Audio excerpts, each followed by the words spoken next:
Jessica, can I have a word? As I was catching up on some overdue chores, my husband Robert came home. It had been 15 years since our daughter Sarah had disappeared, and gradually, the conversations between us had dwindled to just necessary exchanges. When was the last time he started a conversation? There's someone I really need you to meet. I'll call them in now. Robert called towards the entrance, and with heavy footsteps, a plump young woman entered the living room. She might be in her mid-20s, but her chubby cheeks and jaw made her face appear much younger. Staring at the young woman's face, which was sporting a creepy grin, a shocking possibility crossed my mind. Could she be? Sarah, is that you? Wow, to recognize me even after 15 years. You really are my mother. I guess you never stop being a mom. But all that ends today. Confused, I was looked down upon by Sarah and Robert, both sneering. Then, I was struck by a horrendous truth and lost for words, collapsing right there. How funny. I just wanted to see that look on your face. It was all worth it, deceiving you for 15 years. My husband, Robert, laughed heartily, oblivious to his own downfall, not realizing he was already spiraling toward ruin. My name is Jessica. I married at 24 and had our beloved daughter Sarah the following year, settling down quite early by today's standards. Looking back, my newlywed years might have been the most fulfilling time of my life. I've known Robert since high school. In high school, I fell for his passion at first sight and agreed to date him. But even though we became a couple, he never really spent time with me. Sorry. I have something today. And with that, he'd head home alone, feeling self-disgust, wondering if he was dissatisfied with me. I heard an unbelievable rumor from a friend. He was flirting with other girls. Shockingly, Robert was the type of a person who doesn't feed the fish he catches even in high school. Disillusioned with him, we broke up after only 1 month of dating, and we met again when I turned 20. He had become even more handsome, refined. I'm really sorry about back then.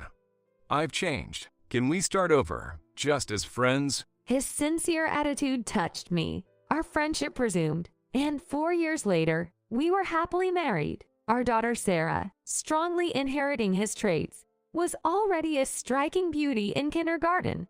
My concern was her becoming spoiled and arrogant like him, especially when indulging her sweet tooth. Mom, I want cake. Why can I only have one a day? Because sweets can cause cavities, and eating too much sugar is bad for you. You already had lots of snacks today. Let's wait until tomorrow.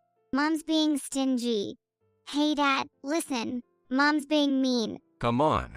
Let the kid have what she likes. If you make her hold back all the time, she'll end up grumpy like you. I'm just thinking about Sarah's health. I don't care. Dad said I could have it. Thus, he and our daughter often ganged up on me, making me out to be the villain. She was notably more stubborn about sweets, even slightly overweight compared to other girls at her age. I wasn't overly strict. I just wanted her to have some moderation, because unchecked indulgence from a young age can lead to issues later. Yet, it seems my strictness seems mean to Sarah and him. My cousin Emily often lent an ear to my parenting woes. Parenting sure is tough, but I think Sarah will come to understand your words once she's older.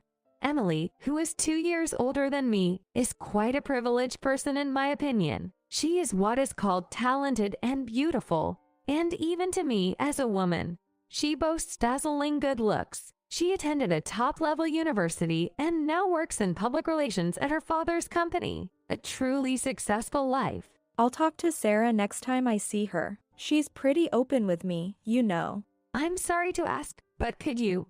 I feel like Sarah doesn't really respect me. You're imagining things. Anyway, I'll come over and we can hang out next Saturday. Emily wasn't particularly fond of kids, but she'd occasionally come over to play and look after Sarah. Sarah was quite attached to Emily, and she was always in a good mood when Emily visited, probably because Emily always brought a lot of sweets. While somewhat anxious about my relationships with my daughter and husband, I was working hard every day. Frankly, Robert has moved from one job to another since graduating from high school, and his salary is considerably lower than that of his peers. As a college graduate employed at a respectable company, it fell to me to earn our living. It was tough balancing childcare, housework, and work, but seeing my family's smiling faces made it all worthwhile. However, that happiness would shatter during the summer when Sarah turned 9. That day, our family and Emily went to a park nestled in the mountains. We went there because there was a costume show of Sarah's favorite cartoon characters. Delighted by the show, Sarah wanted to play tag before we headed home. I was exhausted from work and wanted to pass. Come on, it's our day off. Let's play together. But my daughter pouted, and I ended up joining in. Robert and Emily were really into it, acting like kids themselves. All right. Dad will be at first. No hiding behind the playground equipment. Let's make it a fair game. However, about 13 minutes into our game of tag, I felt something was off. Despite running all over the park as it, I couldn't find Sarah anywhere. Though the park was relatively large, the playable areas were well maintained, so it didn't make sense that 3 adults couldn't find one child after a thorough search. She'll pop up soon enough. You worry too much. Yeah. Jessica, you always worry too much. No need to panic. Robert and Emily kept saying this, but after an hour of searching, they began to look panicked themselves. Hey, this isn't right, is it? Sarah, tag's over. You win, so come out now. Hey, I'm getting hungry. Let's go have some sweets. You want some too, right, Sarah? Please, I'm worried. Come over here now. Sarah, where are you? Despite our frantic efforts, shouting and searching the park, Sarah did not appear. 2 hours after her disappearance, we felt utterly helpless. We should call the police. It would be terrible if something has happened. But isn't that a bit much? Let's keep looking a little longer. No way. What if she's gotten into some trouble?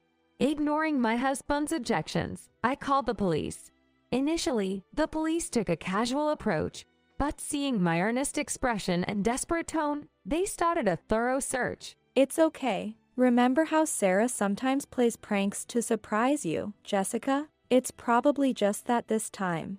Unable to bear the pausing moments, I collapsed there, and Emily comforted me, rubbing my back. However, despite Robert and the police's desperate search, Sarah vanished from our sight, never to appear again. After filing a missing person report, I lost the will to live, and food wouldn't go down my throat. I was disgusted with myself for not fulfilling even the basic duties of a parent by keeping an eye on my child. It was Robert who encouraged me. Hey, if Sarah saw you like this, she'd be sad, right? Let's do what we can for now. Encouraged by Robert's words, I threw myself back into work, and at Robert's suggestion, we started a fund. Can we do something for underprivileged kids? It's not just to atone for Sarah's disappearance, but I can't stand doing nothing. Moved by his sentiment, I worked harder than ever, depositing all money beyond what was necessary for living into the fund's account. I think that was the only way I could keep myself from breaking down at that time. 7 years have passed since Sarah went missing. Sarah was presumed to be dead. That can't be right. Sarah must be alive somewhere. She will appear before me again, full of life. Forcing myself to hold out hope, I whipped myself into a desperate struggle to stay alive. Then, 15 years after her disappearance, my wish was fulfilled in an unexpected way. That day, as usual, I came home from work and fed our cat, George. There, no need to rush your eating. George became part of our family after Robert suggested getting a pet when he saw me in despair. Though he's over 10 years old, he still has a hearty appetite. However, being a strictly indoor cat, George has several favorite spots around the house and often disappears except when it's time to eat. Jessica, can I have a word? As I was catching up on some chores, Robert came home. Lately, our conversations had dwindled to nothing more than necessary exchanges. Now I don't even know what kind of job he has. What's up? If you haven't eaten yet, I can start dinner. No, that's all right. More importantly, there's someone I really need you to meet.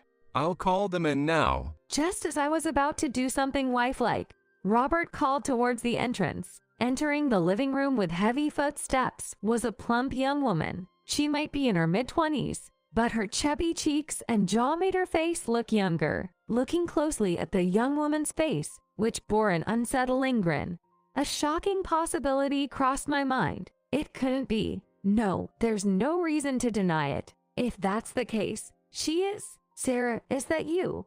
Wow, you recognize me even after 15 years. You really are my mother? Where have you been all this time?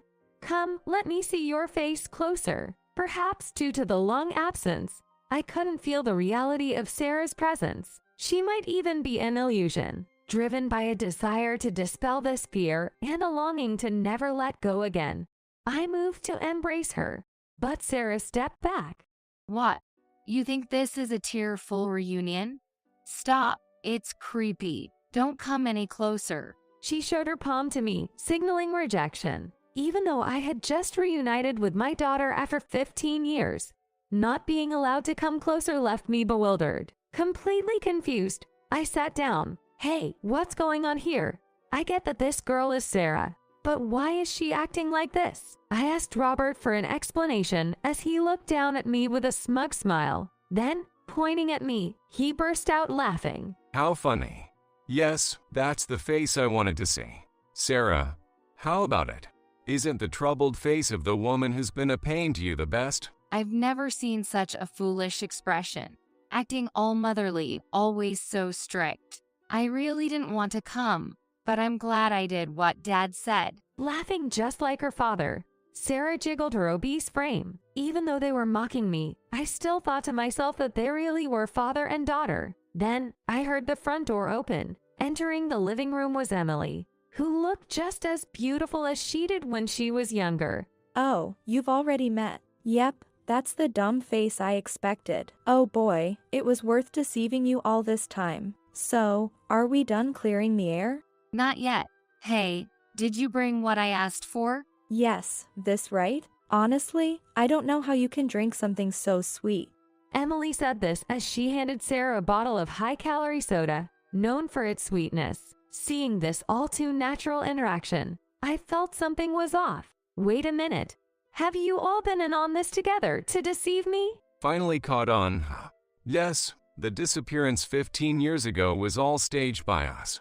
The police, the relatives, everyone was fooled like idiots. Exhausted from laughing, Robert sat down on a nearby chair and began to reveal the truth about Sarah's disappearance. Back then, I needed some money. But you, being the upright person you are, wouldn't arrange it without a good reason. My acquaintances and financial institutions were no longer options. So I figured a dramatic act was necessary. That's when I thought of staging Sarah's disappearance. When Dad first told me, I was shocked. But to be honest, I didn't like you, Mom, so I thought, why not?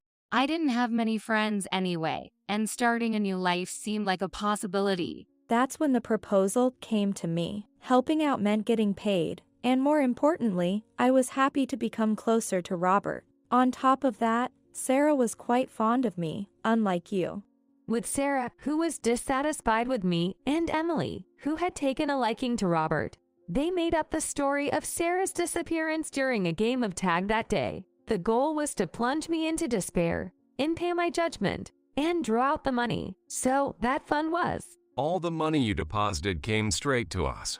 The letters from the people the fund supposedly helped were all fake. It's convenient how easily deceived people are when they're vulnerable. Thanks to that, you've been generously financing me. Hearing my husband's words, I felt a boiling rage and a terrifying fear of the unknown. Using one's own daughter to deceive a spouse for money is not something a sane person would do. Sarah and Emily, knowing all this and still cooperating, seemed like creatures beyond my understanding. Living at Emily's second house was heaven. No more being nagged about homeworks or eating too much candies. Instead, I could eat sweets whenever and as much as I liked. For me too, working at Dad's company wasn't enough to cover the necessary expenses, so the money you put into the fund was very helpful. That's why I can stay so beautiful.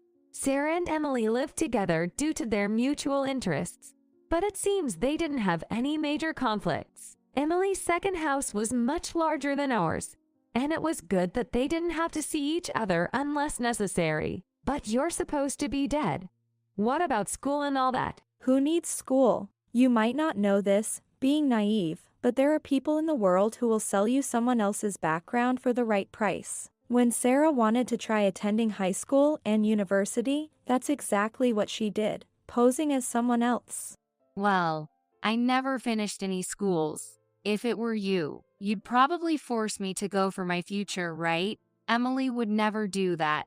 She respects my wishes, unlike you. Responding to my questions, Sarah and Emily were triumphant smiles. Please tell me that everything you just said is a lie. But judging by their expressions, that seemed like a futile hope. I had been deceived by the people closest to me for 15 years. Since we've gathered enough money from you, we're going to disappear from this country.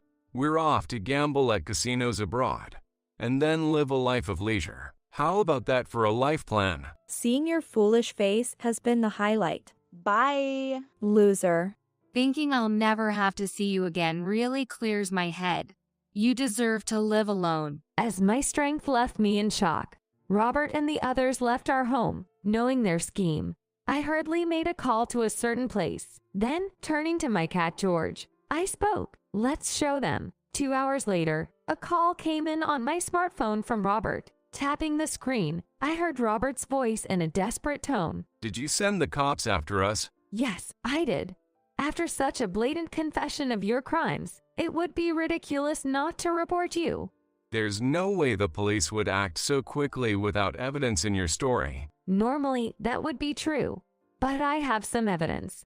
I'm sending it to you now. Saying this, I switched screens on my smartphone and sent Robert a video file. Seeing the data immediately, Robert asked in a stunned voice, Hey, how do you have this footage? Were you recording us secretly? Apparently, he hadn't realized George sometimes disappears inside the house, so I installed nanny cam in the bedroom. You wouldn't know since you hardly come by. Thanks to the nanny cam, I got all your confessions on video.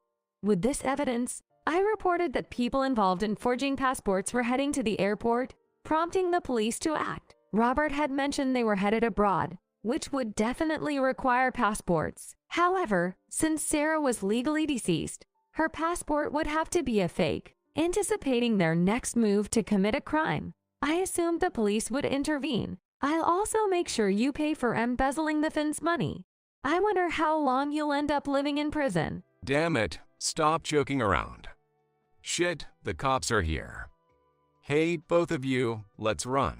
Robert cussed and hung up the phone. They were probably at the airport or somewhere similar, encountering the police and trying to flee. Later, the police informed me that they had apprehended Robert, Emily, and Sarah. Due to my involvement, I was questioned by the police several times. It was a tedious process, but the only benefit was the opportunity to talk to Sarah. You've grown up quite a bit.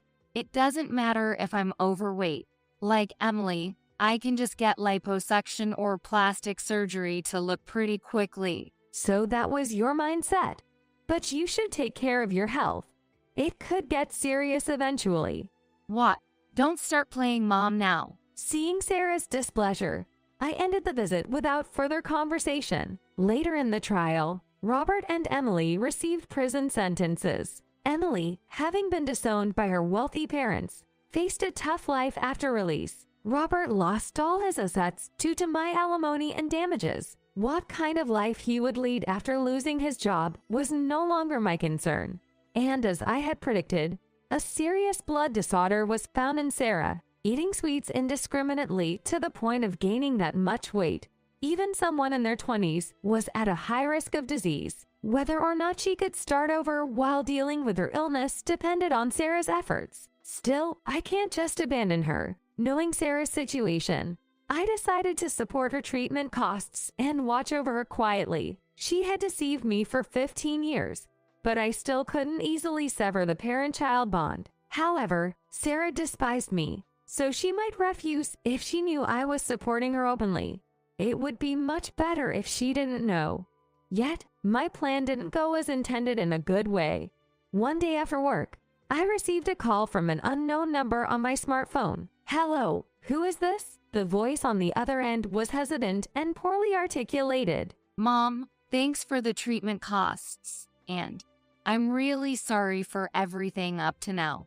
I should have listened to you. It's okay. We can still make a fresh start. Let's do this together. With tears in my voice, I made a promise to do everything I could to make up for the lost time with my daughter.